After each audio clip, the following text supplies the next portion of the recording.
What's going on, people? It's your boy Sophus, and when the world is needing me most, I've come to save the world. Swordfist!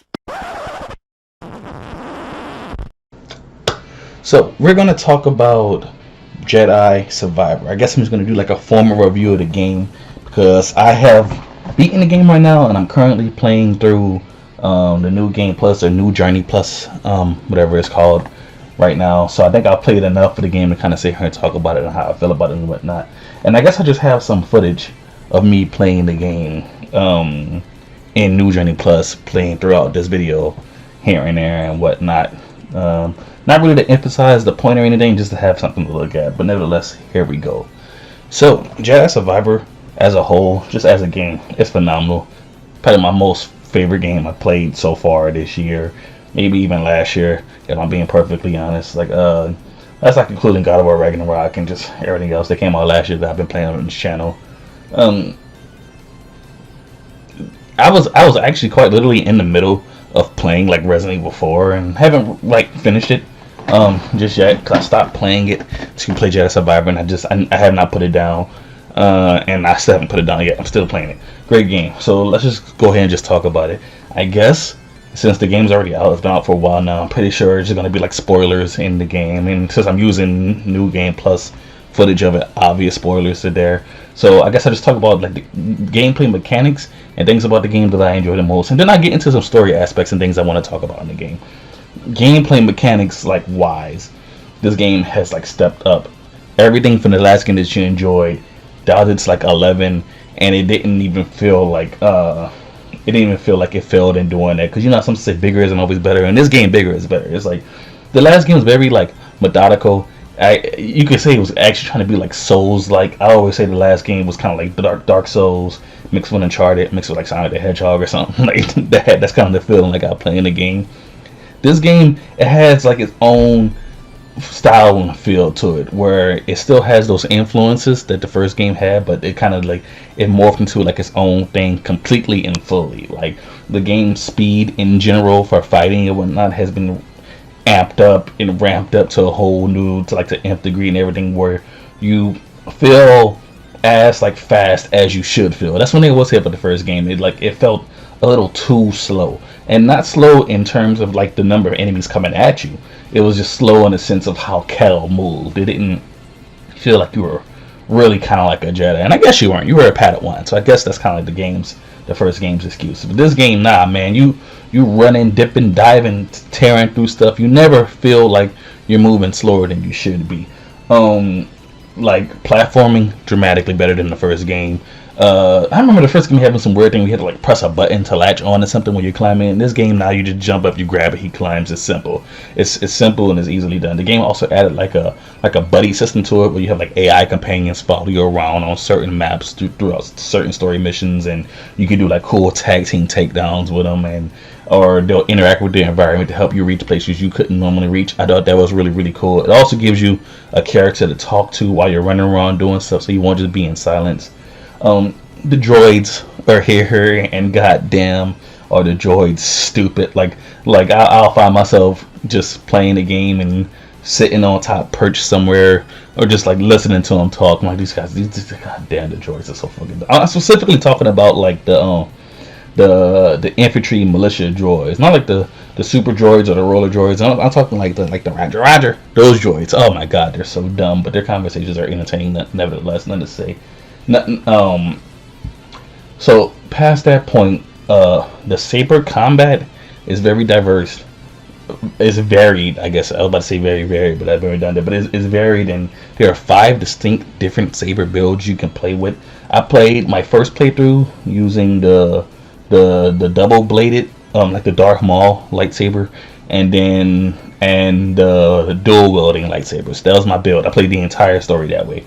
I went through the entire game my first playthrough. My second playthrough, I'm using the traditional single blade lightsaber, and I'm also using the lightsaber and pistol in combinations with that. I'm enjoying this build. I'm enjoying this playthrough, and you really do see that, like, it's not really just for show. Like you could tell. I haven't used the cross gilded, the crossbar lightsaber, like saying, so I've messed around with it a little bit, but each saber stance, saber build, whatever you want to call it, very unique, very different, and it leads to whole different types of play styles. Where the dual wield lightsabers, you got insane speed, but you got short reach. With the double bladed lightsaber, you have about similar speed, not as much, but like far more reach and way better defense, but not like a lot of like attack power. Single lightsaber is best stance in the game. It's just because it does everything. It does everything all the other ones do, and then it does some stuff it does its own. Single stance with the sword, it's good. There's no real slashing motions with the single stance with the pistol. There's no real like slashing motions. It's mostly like a fencing type style, but that has its own benefits and perks to it too. Where instead of having to be worrying about stuff coming at you, you can really just pop up from a distance and kind of shoot them down. It kind of helps you clear weaker enemies out a little bit faster, so you won't have to wait for them to shoot you or throw their rocket back at them with the force or deflector or blaster bolts, etc., etc. Bosses in this game, there's there's less variety in terms of like individual bosses you fight, because you pretty much fight one boss like 3 times and you fight another one twice, and then there's like 2 other like bounty hunter type bosses you fight. But like the actual boss battles, even though you do fight like I said, one enemy a multitude of times, every time you fight him, like he's pulling out some wacky stuff each time. It's more and more new abilities. Even with the final boss battle, which I'm gonna get into in a little bit, it's just like from the first time you fought him to the last time you fought him, it's just like he's just doing a lot more stuff, and it's super cool. There's a point in the story when Cal like gets pissed off, and he channels his inner dark side, which is super dope. It forces you to use a single sword, but like even with that being said, man, you can truly just shred through enemies if it gets a little bit too much. And that's one thing I will say. Playing it on New Game Plus, I put the modifier on where it changes the enemies that show up and when they show up, and gives you a different like type of feel and fight to it. And there was another modifier that basically means like you die in one hit and enemies die in one hit. I tried playing with that one for a little bit, but it was just like a little too extreme because it's just so many enemies. And yeah, you could kill them in one hit. You could just literally throw your lightsaber at them to die, but it's just so many. It's just like I do want to go back and play the game all the way through with that modifier on, but it was incredibly intense. So you'll get stuck on one part forever just because if you get tagged like once, you're just gonna die. The skill tree in terms outside of the saber stances, because you're not going to be able to buy every skill in one playthrough or even multiple playthroughs. It's just not going to happen. They want you to focus on something. So like the skill tree, don't bother trying to put points into everything because you won't use everything.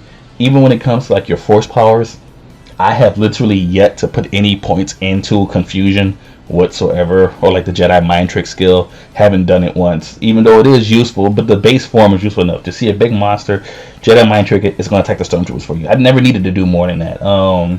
I barely put any points into force pull. I pretty much put all my points into force push and slow, which is a skill Cal has where everything around, he slows everybody down around him. But like you have the freedom to kind of like play and do like what you want, you know what I mean? Like whatever fits your style, just go for it, bro. Do it. Like you can reset all your skills. All you have to do is just spend 1 skill point, so you'll be -1 skill point, but you can reset everything else and then distribute them however you want. So if you feel like, man, I put points into this, but I'm not really using it, I put points into, or I should have put points into that. That's always the option. You can always go and do that. I found myself on my first playthrough. I think I did it about 2 or 3 times, so I could kind of, by the time I got to the end of the game, had like the loadout I really wanted to go and use.